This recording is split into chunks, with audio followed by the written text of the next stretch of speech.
Hi everyone, Gerry Dulac along with Ray Fittipaldo. We're at MetLife Stadium where the Steelers escaped with a 34-32 victory in a wild game in their season opener. Our Steeler Report brought to you by Savinas, Kane and Gallucci, mesothelioma and asbestos lawyers with 85 years of experience for getting millions of dollars for their clients. Go to sdklaw.com for more information. Ray, it was a wild and unexpected shootout. There was probably as many points at halftime as we thought there might be the entire game. And the Steelers had to come back twice from 9-point deficit. Aaron Rodgers threw 4 touchdowns. Only the second time in his career that he started the season opener with 4 touchdowns. But a lot of contributions from the newest Steelers. And of course, it was one of the oldest Steelers, Chris Boswell, who Mike Tomlin called him a serial killer as a kicker. His career best 60-yard field goal to win the game. Gerry, that 60-yarder was right down the middle, and he would have made it from 70. That's how good that guy has become. I looked it up after the game. He is now 21 for 24 on kicks of 50 yards or more since the beginning of the 2023 season. He is Mr. Automatic, serial killer. Whatever you want to say about him, when the game's on the line, that guy is clutch. Yeah, he's made, I think it's like 46 of 53 from 50 or beyond in his career. Ray, that's 83.3%. And you know, you look at his career conversion, I think it's 89% just in field goals in general. So, yeah, right. I mean, he gets 50 and beyond. He doesn't even blink. And he said he went on the field. He didn't even wait for Mike Tomlin to go 60 yards. He made it from 64 the other direction, Ray, in pregame warm-ups. I was actually watching him.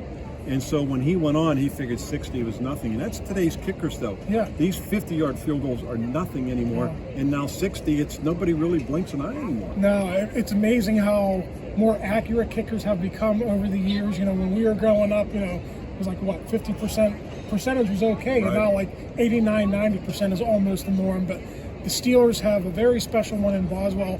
Gerry, he wanted a contract adjustment during the summer. He never got it, like Cam Heyward. I got to think, once the season is over, the Steelers are going to take care of him.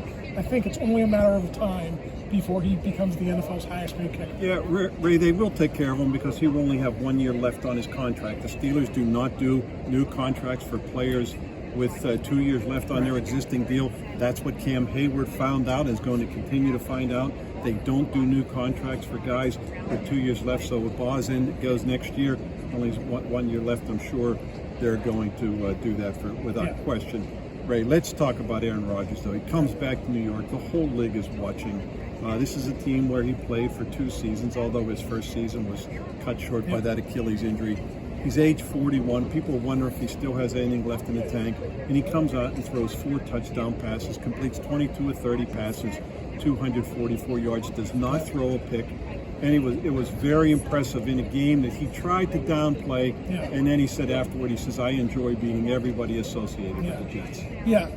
He was surgical, 22 for 30 on the day. You know, I think one thing that's maybe going to be overlooked in this game, but it shouldn't be, Arthur Smith did a really good job of scheming up open receivers.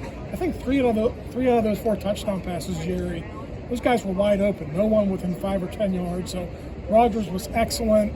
He wanted to play well here. He did. But I thought Arthur Smith called a tremendous game for him. And 2 of those touchdowns to Ben Skoranek, the first touchdown of the season, and then the one to Calvin Austin. Those were those play-action half rolls. And Aaron Rodgers said after the game he could not believe how wide open Ben Skoranek was, probably because the Jets didn't think they would throw him the ball. But that just started it for the Steelers.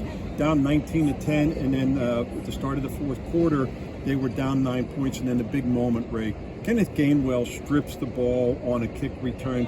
Ben Skoranek recovers. The Steelers had just scored a touchdown, and then 50 seconds later, they turned that 2 plays later into another touchdown. So 2 touchdowns in 50 seconds, and the whole game changed right there. It's tough. If you're the Jets overcoming a 14-point swing like that early in the fourth quarter, they almost did it. They almost earned that victory, but boy, the special teams. Kenneth Gainwell was signed over the offseason, small contract. But it's clear he's got a role on special teams, and he's got a role within this offense.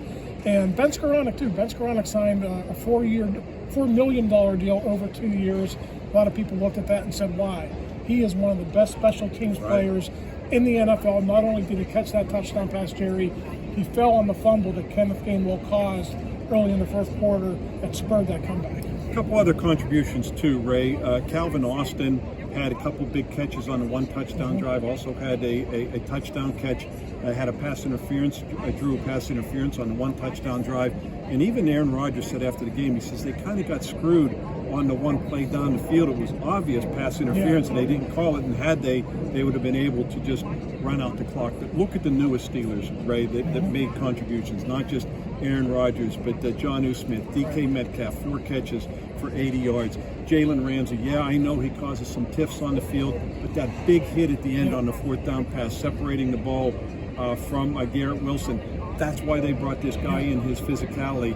And with that one play right there, he ended the game. And that's what they want to see, and I think they will see. Yeah, not a great game overall by the defense, Gerry. But like you said, Jalen Ramsey stepped up late. That's the way you want to close out a game. I'm thinking once Boswell kicks that field goal, I look at the clock, 1:03 left.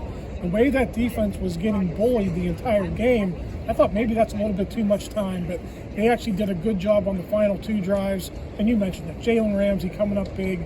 He knows how to close out games, and he did there. Let's give credit to Justin Fields, Ray. I mean, that was the best I've ever seen him play. If he would have played that way last year consistently, the Steelers wouldn't have let him walk in free agency, but he created fits for the Steelers defense all day, threw for 1 touchdown, ran for 2 others. And I thought it was a very impressive performance. They never sacked him until late in the 4th quarter. I think Alex Highsmith had the only sack of the game. But he was giving them problems, and I thought he played very well. He played extremely well.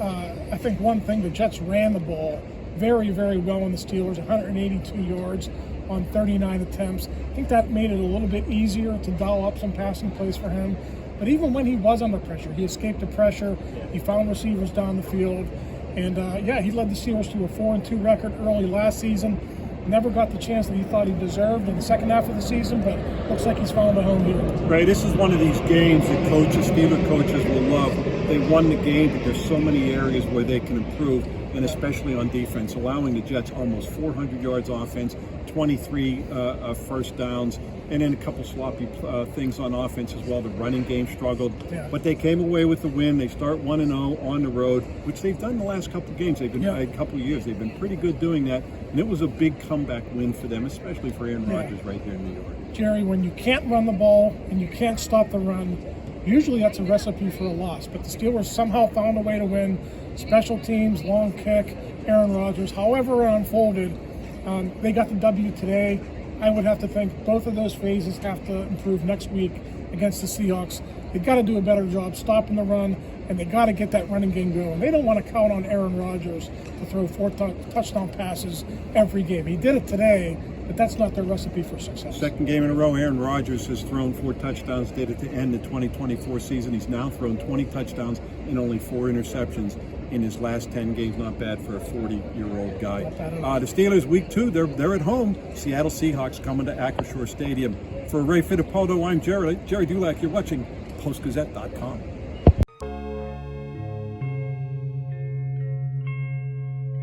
Thank you for checking out this content from Post-Gazette Sports. If you watch this video on YouTube, please like the video and subscribe to our channel.